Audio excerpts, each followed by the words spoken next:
A Daly City man is recovering tonight after a random attack at his workplace that turned deadly. It happened Tuesday morning in San Francisco's Visitation Valley neighborhood. And tonight he is sharing his story with KRON 4's Gail Long. She's here in the studio with details. Gail?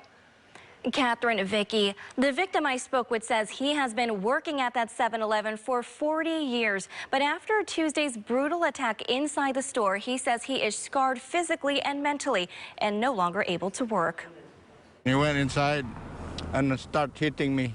Bob, who doesn't want to reveal his last name, says he is one of at least 3 victims, all brutalized in the Visitation Valley area of San Francisco earlier this week. It was just before 6:30 Tuesday morning when Bob says he was starting his shift at this 7-Eleven on Bayshore Boulevard when he saw a man dragging another man from the nearby bus stop into the store. He's banging the window, locking his head, talking him and said, tell me to call 911. Well, that was the suspect telling you to call 911. Yeah, he was telling me to call 911. Then Bob says the man started attacking him.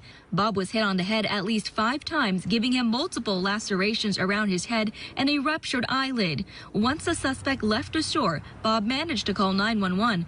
But then he says the suspect turned his attention on a bystander, a 77-year-old man who later died on the scene. Surveillance video shows the brutal attack. San Francisco police arrested 32-year-old Charles Short at the scene. He is facing charges of homicide, assault with a deadly weapon, and robbery. I seen the police coming. I thought they're coming to the store. But they went over there and just died. I said, what happened there? And a lot of them. I don't know what happened there. Bob's son says while his family is relieved that Bob survived, there needs to be more resources for people dealing with mental health issues. I feel like that's what this person was going through, on top of like probably drug abuse. And it just seems like this was a combination of both and bad circumstances where people were at the wrong place at the wrong time.